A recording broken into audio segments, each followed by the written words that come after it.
नमस्कार, न्यूजन competition cracker channel में आपका स्वागत है। देखते हैं उत्तराखंड के 13 जिलों की महत्वपूर्ण खबरें। सेना ने पहलगाम की नृशंसता का हिसाब चुकाया। 24 मिसाइलें दागकर दहशतगर्दों के ठिकाने किए नष्ट। देश भर में हमले से बचाव की तैयारियां पर की। देहरादून चारधाम यात्रा राष्ट्रीय संस्थानों की सुरक्षा बढ़ाने की मांग मुख्यमंत्री। रुड़की सैन्य क्षेत्र में जवानों ने एक संदिग्ध युवक पकड़ा। देहरादून में ऐतिहासिक फैसलों के लिए सीएम धामी का किया गया सम्मान। रुड़की आईआईटी प्रोफेसर का यौन उत्पीड़न के आरोप में बर्खास्त। रोडवेज कर्मियों को मिलेगा 4% महंगाई भत्ता। उत्तराखंड पीसीएस के 123 पदों पर होगी भर्ती। जूनियर बेसिक स्कूलों में से 679 उत्कृष्ट स्कूल बनेंगे। वरिष्ठता विवाद में निर्देशक का प्रस्ताव ठुकराया।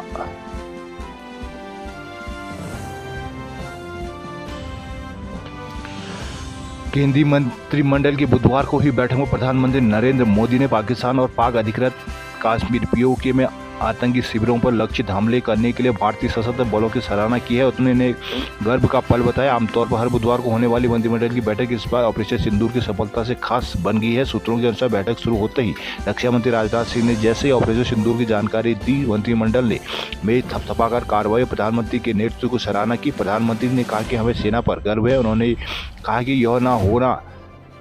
यह तो होना ही था। पूरे देश की निगाहें हमारी ओर थी। मोदी ने स्पष्ट किया कि सरकार आतंकवाद बिल्कुल बर्दाश्त नहीं करेगी। सूत्रों ने बताया कि प्रधानमंत्री ने बैठक से पहले रक्षा मंत्री राजनाथ सिंह और राष्ट्रीय सुरक्षा सलाहकार अजीत डोभाल से मुलाकात की और स्थिति का जायजा लिया। मालूम हो कि भारतीय सशस्त्र बलों ने मंगलवार बुधवार की दरमियानी रात पाकिस्तान एवं पाक अधिकृत कश्मीर में 9 आतंकी ठिकानों पर मिसाइल हमले किए, जिसमें बहावलपुर में जैश-ए-मोहम्मद का गढ़ और मुदीरी के में लैसे तस्कर-ए-तैयबा का ठिकाना भी शामिल था। देहरादून मुख्यमंत्री पुष्कर सिंह धामी ने बुधवार को चारधाम यात्रा उत्तराखंड में इसी महत्वपूर्ण प्रतिष्ठान, बांध और ऊर्जा क्षेत्रों की सुरक्षा के लिए विशेष इंतजाम करने के निर्देश दिए हैं। उन्होंने शासन, प्रशासन और पुलिस को भी अलर्ट मोड में रहने के निर्देश दिए हैं। बुधवार को केंद्रीय गृह मंत्री अमित शाह की वर्चुअल बैठक में शामिल होने के बाद मुख्यमंत्री ने कैंट रोड स्थित मुख्यमंत्री आवास में उच्चाधिकारी के साथ बैठक की। मुख्यमंत्री ने कहा कि अंतर्राष्ट्रीय सीमाओं से लगे राज्य के सभी क्षेत्रों में सुरक्षा की दृष्टि से पुख्ता इंतजाम किए जाए। सीमांत क्षेत्रों में होने वाली संदिग्ध गतिविधियों पर पैनी नजर रखी जाए। उन्होंने कहा कि इस समय राज्य में चारधाम यात्रा चल रही है, जिसमें लाखों तीर्थयात्री प्रतिभाग कर रहे हैं। इसलिए यात्रा मार्ग से चारों धामों में सुरक्षा के पुख्ता इंतजाम किए जाएं। उत्तराखंड लोक सेवा आयोग की ओर से उत्तराखंड सम्मिलित राज्य सिविल प्रवर अधीनस्थ सेवा 2025 के लिए रिक्त 123 पदों पर नोटिफिकेशन जारी कर दिया गया है। उत्तराखंड आयोग ने पीसीएस के रिक्त पदों में अंतिम तिथि 27 मई तक अभ्यर्थियों ऑनलाइन आवेदन मांगे हैं। उत्तराखंड लोक सेवा आयोग ने पीसीएस परीक्षा 2025 के लिए अंतर्गत डिप्टी कलेक्टर, कार्मिक सतर्कता विभाग में रिक्त 3 पदों पर, पुलिस अधीक्षक गृह विभाग में रिक्त 7 पदों पर, वित्तीय अधिकारी, कोषाधिकारी विभाग, वित्तीय विभाग 10 पदों पर, सहायक निर्देशक लेखा परीक्षा अधिकारी वित्तीय विभाग में 6 पदों पर, उप निबंधक श्रेणी 2 वित्तीय विभाग में रिक्त 12 पदों पर, सहायक आयुक्त राज्य कर विभाग में रिक्त 13 पदों पर, राज्य कर अधिकारी वित्तीय विभाग में 17 पदों पर आवेदन मांगे हैं। इसके अलावा नगर आयुक्त, अधिशासी अधिकारी श्रेणी 1 शहरी विकास विभाग में 7 रिक्त पदों पर, कार्य अधिकारी जिला पंचायती राज विभाग में रिक्त 2 पदों पर, उप शिक्षा अधिकारी, स्टाफ अधिकारी, विधि अधिकारी विद्यालय शिक्षा विभाग के रिक्त 15 पदों पर, जिला समाज कल्याण और अधिकारी समाज कल्याण विभाग में 2 पदों से कुल 24 विभागों में पीसीएस के रिक्त 130 पदों पर अभ्यर्थी ऑनलाइन आवेदन मांगे गए हैं। आयोग ने प्रभारी सचिव अवधेश कुमार सिंह ने कहा कि पीसीएस के रिक्त पदों पर अंतिम तिथि 27 मई तक ऑनलाइन आवेदन कर सकते हैं। परीक्षा शुल्क जमा करने की अंतिम तिथि 27 मई ही निर्धारित की गई है। राज्य के कम छात्र संख्या वाले बेसिक और जूनियर स्कूलों के बीच सरकार 679 उत्कृष्ट स्कूल विकसित करेगी। बुधवार को शिक्षा सचिव रविनाथ रमन ने इन स्कूलों के चयन और विकास के मार्ग जारी किए। इन स्कूलों के 5 किलोमीटर के दायरे में आने वाली कम छात्र संख्या वाले स्कूलों को उत्कृष्ट स्कूलों से जोड़ा जाएगा। स्कूल जाने के लिए छात्रों को प्रतिदिन 100 रुपये देने का प्रावधान भी किया गया है। महानिदेशक शिक्षा झन्ना कमठान ने स्कूलों की स्थापना के बाबत सभी डीएम को पत्र भेजा है। उन्होंने कहा कि हर उत्कृष्ट स्कूल में न्यूनतम 4 शिक्षक RTE के मानक के अनुसार जो भी ज़्यादा होगा रिक्त नियुक्ति की जाएंगे। स्कूल में कंप्यूटर, स्मार्ट क्लास, लाइब्रेरी, खेल मैदान भी होगा। उत्कृष्ट स्कूल में दूसरे स्कूल से आने वाले छात्रों को परिवहन की सुविधा भी दी जाएगी। महानिदेशक ने बताया कि बेसिक के 603 और जूनियर के 76 उत्कृष्ट स्कूल बनाए जाएंगे। गढ़वाल में सेना के पाकिस्तान पर प्रहार पर मनाया जश्न। भारत द्वारा पाकिस्तान के आतंकी ठिकानों पर ऑपरेशन सिंदूर के तहत की गई एयर स्ट्राइक पर उत्तरकाशी के भाजपा की खुशी मनाई। ज्ञानसू स्थित पार्टी कार्यालय के बाहर भाजपा कार्यकर्ताओं ने भारतीय सेना और केंद्र सरकार के पक्ष में जमकर जयकारे लगाते हुए स्ट्राइक का जोरदार स्वागत किया। भाजपा ने इसे पाकिस्तान के आतंकी ठिकानों को ध्वस्त करने की दिशा में भारतीय सेना का ऐतिहासिक कदम बताया है। बुधवार को ज्ञानसू स्थित पार्टी कार्यालय में पूर्व मुख्यमंत्री तीरथ सिंह रावत, मुख्यमंत्री भुवन बिक्रम डबराल, राज्य मंत्री कैप्टन कादिर भी पहुंचे। पार्टी कार्यालय के बाहर भाजपा ने दिग्गजों ने फूल मालाओं भव्य स्वागत किया। इस दौरान भाजपा ने पहलगाम हमले की जवाबी कार्रवाई में भारत की एयर स्ट्राइक पर भी जमकर जश्न मनाया है। कोटद्वार सेना की कार्रवाई पर विधानसभा अध्यक्ष ऋतु खंडूरी के साथ छात्रों संघ मनाया जश्न। नई टेहरी टेहरीवाद की भी बढ़ाई गई सुरक्षा। श्रीनगर में भारतीय सेना की कार्रवाई पर हुई आतिशबाजी। उत्तरकाशी, गंगोत्री, यमुनोत्री में उमड़ रहे हैं श्रद्धालु। थतूट के भद्रराज मेले में श्रद्धालुओं ने किया तांदी नृत्य। हरिद्वार में निगम के संविदा कर्मी को नौकरी से हटाया।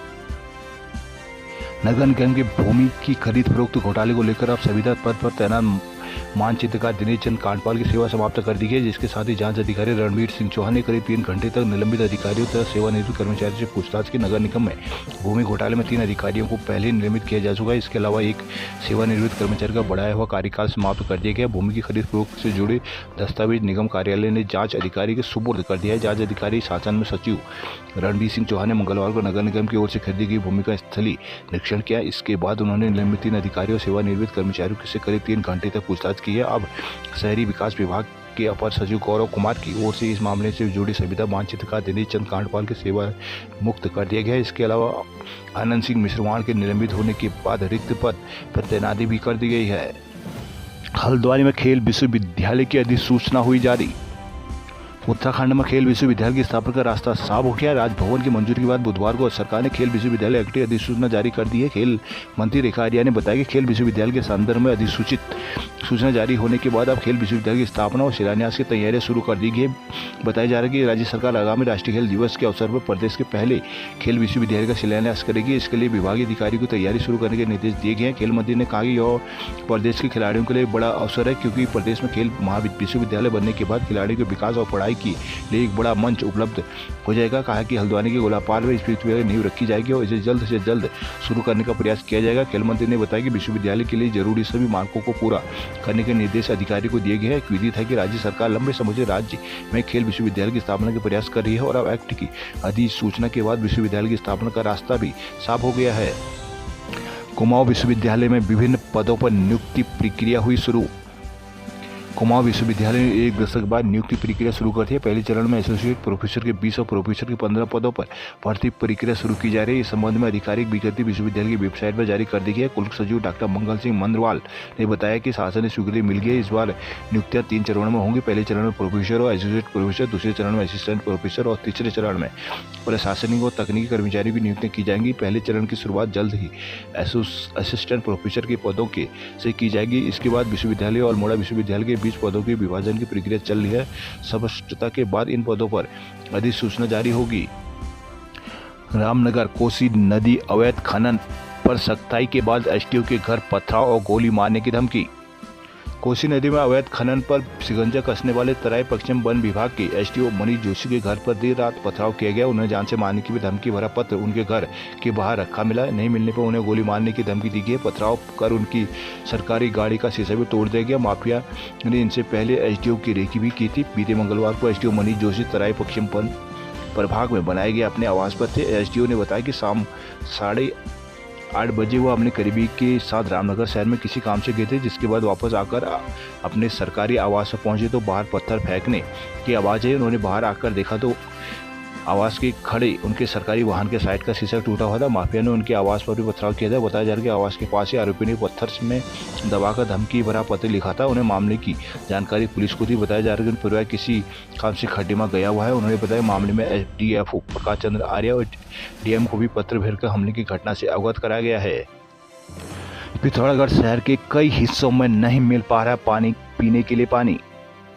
पिथौरागढ़ नगर के कई क्षेत्रों में नलों में पानी न आने से लोग परेशान रहे हैं। 15,000 से अधिक की आबादी वाली को पानी न आने के कारण खासी परेशानी उठानी पड़ी है। बुधवार को सुबह से नगर के नगर निगम बेजेटी लोक निर्माण जोन में पानी आपूर्ति नहीं हुई है। सिमलगैर, पुरानी बाजार, बोचेटी, लिंक रोड, घंटाकरण, भवानीगंज, गांधीनगर के किसान नगर के कई आबादी वाले क्षेत्रों में लोग पानी का इंतजार करते रहे, लेकिन नलों में पानी न आने से उन्हें निराश होना पड़ा। पिंकी पांडे ने बताया कि नगर के लिंठोड़ा घंटाघर में 2 दिन से पानी की बूंद नहीं आई है, जिससे खासी परेशानी हो रही है। मुकेश पांडे ने कहा कि नलों में पानी न आने से दिन भर परेशानी हो रही है। कहा कि लगातार बारिश हो रही है, जिसके बाद भी नलों में पानी न आना समझ से परे है। चकुटिया में डिजिटल अरेस्ट का लाखों की गई साइबर ठगी।